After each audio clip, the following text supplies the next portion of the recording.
Hi everyone, I'm Bren and welcome to this week's video. Today I'm going to share with you my essential tips when it comes to planting spring flowering bulbs. As well as this, we'll take a look at what seeds I'm sowing and seedlings I'm popping in the ground here now in New South Wales, Australia during early autumn time. So please just sit back for a few minutes, relax and let's get into it. A few weeks back I purchased this bunch of spring flowering bulbs. There's Daffodils, King Albert, a real classic, and then there's this mixed pack. I also got a bag of these beautifully scented jonquils and some Dutch irises.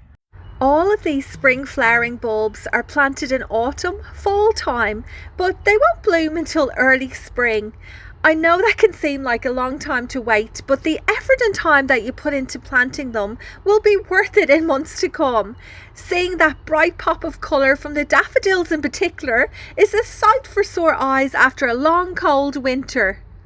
If you're gardening on a budget, I know that buying spring flowering bulbs can seem like a luxury purchase. I've been there myself where I felt like I just couldn't justify it. But now I realise that it's a worthwhile long-term investment. And that is because a lot of spring flowering bulbs, but not all of them I have to say, most of them do multiply in numbers over the years if you leave them in the soil. Your floral displays get bigger and better each spring. It's just a wonderful sight.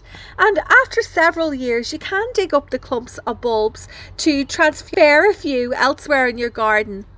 Now, financially, you can recoup the money from your initial investment by selling some of these bulbs, which gives you a bit of extra cash to buy some more plants for your garden. One tip when purchasing these spring flowering bulbs is to remember that the larger the bulb, the bigger the floral display you get from it. Now, of course, having said that, bulb sizes do vary greatly between different types. Like, for example, with the Dutch irises, they're much smaller compared to a daffodil bulb. You can Google bulb size charts online in order to get a visual idea of what a standard size looks like and how the different types vary. When you purchase bulbs, at least here in Australia, they do come in pre-packaged bags, and in my experience these flower in the first year. But just be aware that some companies, I have noticed, especially online, they do sell bulk packs containing smaller bulbs which can take over 2 years to flower. Just make sure that you read the description carefully to avoid any disappointment. I mean, these companies are always very clear about it, but it's something that you may overlook in the excitement of making a purchase. And of course, if you are gardening on a budget and you are willing to wait that little bit longer, you've got more patience, these bulk packs they're just amazing value for money. You get so many more bulbs. I can tell that these are in excellent condition. They are firm to touch and they have a great colour on them. But you need to be aware, if you are purchasing bulbs towards the end of autumn or fall, they have been sitting in a warm garden centre or even outside and they've got a bit damp, and unfortunately some of these bulbs will deteriorate, and I know this from experience when I've just bought them a bit too late in the season. Although there's still time to put them in the ground, when I open the bag I get an awful surprise and see a lot of mould on them. A couple of basics when it comes to planting. So you put the pointy side up, and this is the base. It's a little bit more flatter, and here you can see even there's some roots still, which is a great indication of what way it goes in. I'm holding it upside down, so it goes in like this, and that's the same with these jonquils as well. Take one out, you can see it has a similar point at the top and a flatter base with a few of the telltale roots. Now this one here actually has a secondary bulb, which is a baby bulb coming off the side. What I tend to do is I just put this in as one. I don't bother separating it. When it comes to planting these, you can either pop them straight into the ground or you can put them into pots. Regardless of which one you use, it's really important that either the soil down here or the potting mix is free draining, because these bulbs are very susceptible to rot. If you have any of these sitting in water that's accumulated around the base, they will just turn into a little squishy mess and you will not see any flowers pop up in springtime. A top tip to make your life easier when you're planting bulbs: there is a general rule that you bury them 3 times their length. When it comes to daffodils in nature, they grow in clumps and drifts. So a little way or a little tip of creating a similar kind of look in your garden is to do this. This is just my demonstration area. It's not where they're permanently going to go.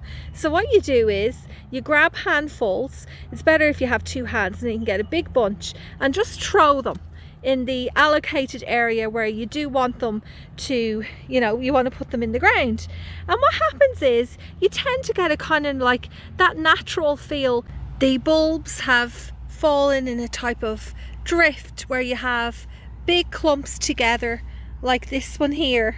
Now, when it comes to planting them, you can purchase a bulb planter. They're not too expensive. I don't have one, and I'm just going to use this little trowel, which does the job as well. So I've just digged the hole there. Now, some people like to add, different types of fertilizer into it. I never bother with that. I just think as long as you're constantly looking after your soil, giving it top-ups of manures and compost, well, that's sufficient.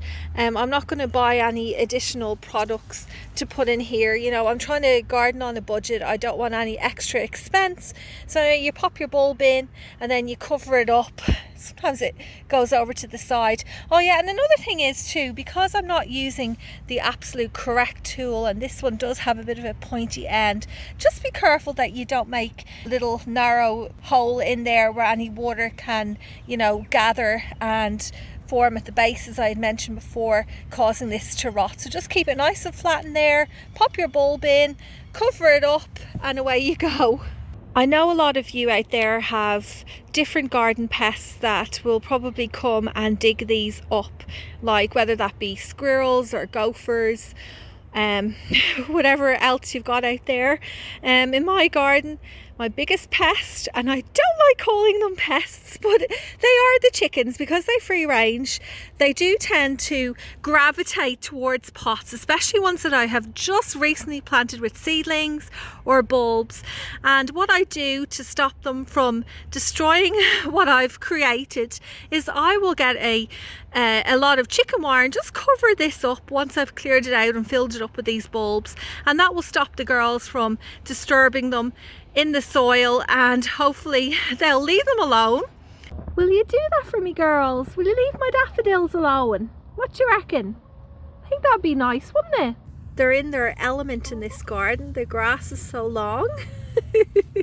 They've got food growing everywhere. You can see a little cherry tomato plant that's just been left to fruit over here.